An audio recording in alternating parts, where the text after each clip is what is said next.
의견들 주시고요. 우리 와이뉴스 권영철 선임 기자 뭐 가지고 오셨어요? 그 국정원 개혁과 관련된 얘기입니다. 지금 국정원 개혁발전위원회가 발족을 했죠. 예. 이와 관련해서 2009년 노무현 전 대통령 서거와 직접적인 관련이 있는 이른바 논두렁 시계 문제를 대표적인 국정원 적폐로 보고 진상조사에 착수할 것이라는 보도가 나오고 있잖아요. 이어지고 있습니다. 그렇지만 논두렁 시계 문제는 국정원이 아니라 당시의 대검 중수부를 상대로 진상조사를 해야 한다. 이런 목소리도 있거든요.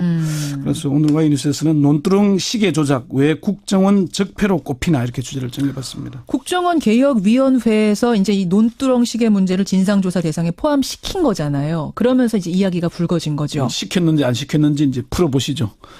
그래요? 이게 일단 그 진상 조사를 할 것인지를 논의하는 대상에 포함을 시켰는데요. 예. 아직 확정된 것은 아니라고 합니다. 확정은 아닙니까? 정혜구 위원장에게 확인한 결과 논두렁 시계 문제는 국정원의 적폐 1호 조사 대상이 아니다. 언론 보도가 앞서 나간 것이다. 예. 아직 조사 대상 사건들을 최종 선정하지 않았다. 늦어도 다음 주까지는 선정해서 공개할 예정이다. 이렇게 얘기를 했습니다. 그러면 이 논두렁 시계 문제는 그 당시 국정원이 주도한 거는 맞긴 맞습니까? 그건 확인되지는 않았습니다. 다만 2009년 당시 대검 중수부장이었던 이인규 변호사가 6년 뒤인 2015년 그러니까 2월 경향신문 기자들과 저녁 자리에서 그런 언급을 한 사실이 있습니다. 경향신문 당시 2015년 2월 25일자 보도를 보면은 이 전 부장은 경향신문 기자들과 만나 권양숙 여사가 박연차 전 태광실업 회장으로부터 받은 명품 시계를 논두렁에 버렸다는 언론 보도 등은 국정원 주도로 이루어진 것이다. 검찰은 전직 대통령에 대한 수사 내용으로 언론 플레이를 하지 않았다 이렇게 말했다고 보도를 했습니다. 검찰이 아니라 국정원이 그렇게 한 거예요라고 말한 보도. 예, 요게 이제 이인규 변호사 입에서 나온 것. 예, 요게 다 답니다. 다른 새로운 팩트가 확인된 건 없고요. 그래요. 그런데 이인규 전 중수부장의 말대로라면 검찰은 아무 잘못이 없고 국정원이 노무현 죽이기를 했다는 게 됩니다. 그렇게 되는 거죠. 당시 수사팀은 책임이 없다는 얘기니까 이인규 전 중수부장 지금 구속된 홍만표 전 검사장 우병우 전 민정수석 이 수사 핵심 라인들이잖아요. 그렇죠. 이 사람들에게 면죄부를 주는 결과가 됩니다. 그러면은 이인규 당시 중수부장 지금 변호사 이 말을 믿기 어렵다는 말씀이세요? 권영철 기자는? 이해 당사자잖아요. 그렇죠. 아무래도 자기에게 유리한 쪽으로 말하지 않았을까 이렇게 보여집니다. 그래서 당시 국정원의 핵심 관계자를 수소문해서 확인을 했더니 정반대의 얘기를 했습니다. 정반대로? 예. 그거는 이인규가 만들어낸 말이다. 논두렁 시계와 국정원은 전혀 관계가 없다. 그러면서 진상조사를 한다니까 차라리 이번 기회에 사실대로 밝혀지면 좋겠다. 차라리 진상조사 우리는 환영한다. 국정원은 죄가 없다. 그리고 당시에 대검에 근무했던 여러 검찰 관계자들에게 확인을 했더니 국정원이 구체적인 수사 내용을 알기는 어렵다.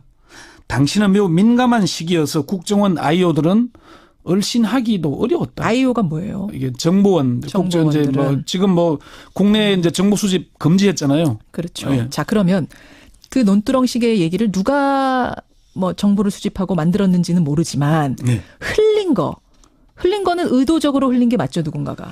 그건 분명하다는 게 당시의 수사 과정을 취재했던 여러 기자들의 증언이 있습니다. 당시 한 방송사 법조팀장은 플레이가 있었던 것은 확실하다. 언론 플레이가. 이 플레이라는 게 그렇죠. 구체적인 플레이 방식은 얘기하는 사람마다 달라서 다 언급하기는 어렵고요. 다만 누군가 의도적으로 흘렸을 가능성이 높다는 부분은 짐작할 수 있는 두 가지 결정적인 또 증언이 있는데 하나는 뭡니까? 하나는 세계일보 법조팀이 박연차 게이트와 법조 출입기자의 188일 노무현은 왜 검찰은 왜라는 책을 펴냈습니다. 여기에 보면은 일부 검사는 노 전 대통령 서거 후 언론의 보도 태도가 바뀌었다며 불만을 드러내기도 했다. 한 검찰 간부는 노골적으로 배신감을 토로했다. 기자들이 너무 한다는 생각이 들어. 어찌 보면 이게 검찰과 언론 둘이서 어깨동무를 하고 2인 삼각 달리기 대를 해온 것인데 한 사람의 힘이 빠지니까 옆에 있던 사람이 비수를 꺼내들어 자기 파트너의 옆구리를 찌른 셈이야. 그런 대목이 있어요, 책에. 예, 책에. 그러니까 박연차 게이트는 검찰과 언론이 공범이었는데 언론이 검찰 탓만 한다 이런 식의 얘기를 했죠. 또 하나는 뭡니까? 검찰의 특수수사통 출신 중견 법조인의 증언인데요. 수사 관련 정보가 연일 언론 지면을 장식했다 당시에. 예. 신문은 주로 조선, 중앙, 동아일보, 방송은 KBS, MBC, SBS가 돌아가면서 이른바 단독을 보도했다. 그랬죠. 핵심적인 수사 내용은 브리핑을 하는 수사기획관과 수사를 지휘하는 중수부장, 주임 검사인 중수일과장이 협의하지 않고는 공개될 수 없다. 특수수사의 경험이 많은 사람이 한 얘기입니다. 예. 그리고 논두렁 시계와 관련해서 당시에 주목해야 될 보도가 딱 두 건인데요. 어떤 건가요? 2009년 4월 22일 KBS의 단독 보도와 2009년 5월 13일 SBS의 단독 보도인데 당시 문제가 된 SBS의 단독 보도 내용 잠시 들어보시죠.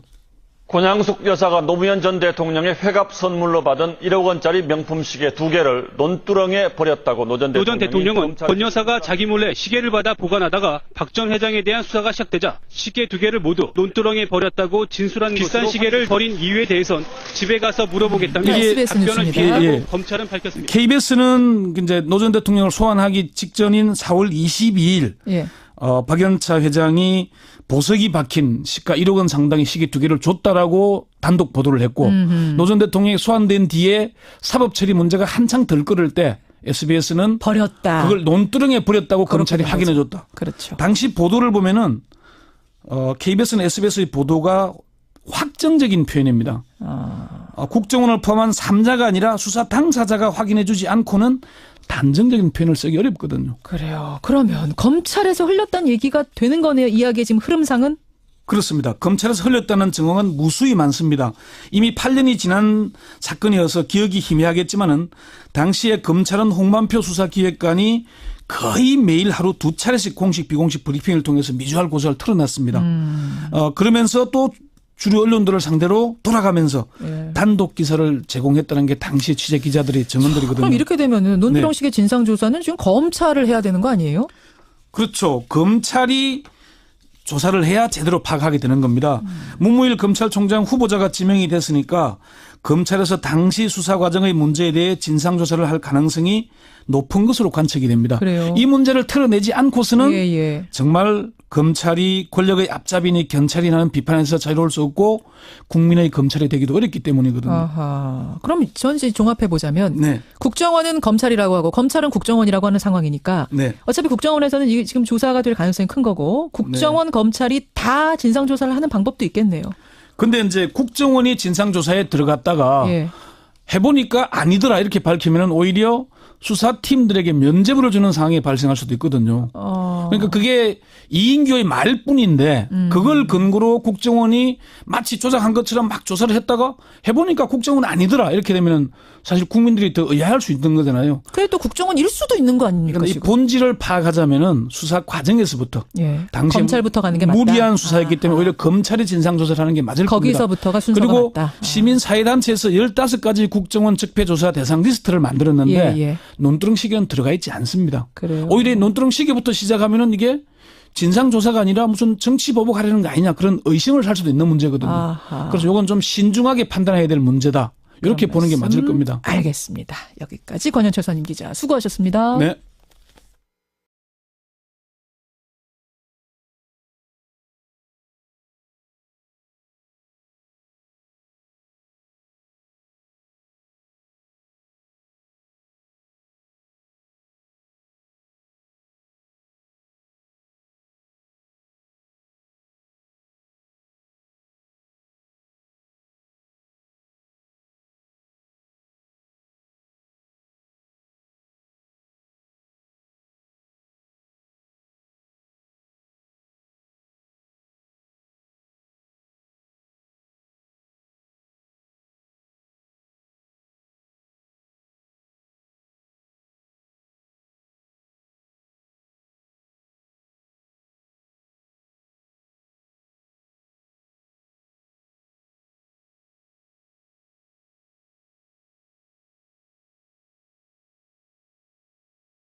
전직 대통령에 대한 수사 내용으로 언론 플레이를 하지 않았다 이렇게 말했다고 보도를 했습니다. 검찰이 아니라 국정원이 그렇게 한 거예요라고 말한 보도. 예, 요게 이제 이인규 변호사 입에서 나온 것. 예, 요게 다 답니다. 다른 새로운 팩트가 확인된 건 없고요. 그래요. 그런데 이인규 전 중수부장의 말대로라면 예. 검찰은 아무 잘못이 없고 국정원이 노무현 죽이기를 했다는 게 됩니다. 그렇게 되는 거죠. 당시 수사팀은 책임이 없다는 얘기니까 예. 이인규 전 중수부장, 지금 구속된 홍만표 전 검사장, 우병우 전 민정수석, 이 수사 핵심 라인들이잖아요. 그렇죠. 이 사람들에게 면죄부를 주는 게. 그러면 이 논두렁 시계 문제는 네. 그 당시 국정원이 주도한 거는 맞긴 맞습니까? 그건 확인되지는 않았습니다. 다만 2009년 당시 대검 중수부장이었던 이인규 변호사가 6년 뒤인 2015년 그러니까 2월 경향신문 기자들과 저녁 자리에서 그런 언급을 한 사실이 있습니다. 경향신문 당시 2015년 2월 25일자 보도를 보면은 이 전 부장은 경향신문 기자들과 만나 권양숙 여사가 박연차 전 태광실업 회장으로부터 받은 명품 시계를 논두렁에 버렸다는 언론 보도 등은 국정원 주도로 이루어진 것이다. 검찰을 거가 됩니다. 그러면은 이인규 당시 중수부장 지금 변호사 이 말을 믿기 어렵다는 말씀이세요, 권영철 기자는? 이해 당사자잖아요. 그렇죠. 아무래도 자기에게 유리한 쪽으로 말하지 않았을까 이렇게 보여집니다. 그래서 당시 국정원의 핵심 관계자를 수소문해서 확인을 했더니 정반대의 얘기를 했습니다. 정반대로? 예. 그거는 이인규가 만들어낸 말이다. 논두렁 시계와 국정원은 전혀 관계가 없다. 그러면서 진상조사를 한다니까 차라리 이번 기회에 사실대로 밝혀지면 좋겠다. 차라리 진상조사 우리 맞습니다. 국정원 개혁위원회에서 이제 이 논두렁 시계 문제를 진상조사 대상에 포함시킨 거잖아요. 그러면서 이제 이야기가 불거진 거죠. 시켰는지 안 시켰는지 이제 풀어보시죠. 그래요? 이게 일단 그 진상조사를 할 것인지를 논의하는 대상에 포함을 시켰는데요. 아직 확정된 것은 아니라고 합니다. 확정은 아닙니까? 정혜구 위원장에게 확인한 결과 논두렁 시계 문제는 국정원의 적폐 1호 조사 대상이 아니다. 언론 보도가 앞서 나간 것이다. 아직 조사 대상 사건들을 최종 선정하지 않았다. 늦어도 다음 주까지는 선정해서 공개할 예정이다. 이렇게 얘기를 했습니다. 의견들 주시고요. 우리 와이뉴스 권영철 선임 기자 뭐 가지고 오셨어요? 그 국정원 개혁과 관련된 얘기입니다. 지금 국정원 개혁발전위원회가 발족을 했죠. 이와 관련해서 2009년 노무현 전 대통령 서거와 직접적인 관련이 있는 이른바 논두렁 시계 문제를 대표적인 국정원 적폐로 보고 진상조사에 착수할 것이라는 보도가 나오고 있잖아요. 이어지고 있습니다. 그렇지만 논두렁 시계 문제는 국정원이 아니라 당시의 대검 중수부를 상대로 진상조사를 해야 한다. 이런 목소리도 있거든요. 그래서 오늘 와이뉴스에서는 논두렁 시계 조작 왜 국정원 적폐로 꼽히나 이렇게 주제를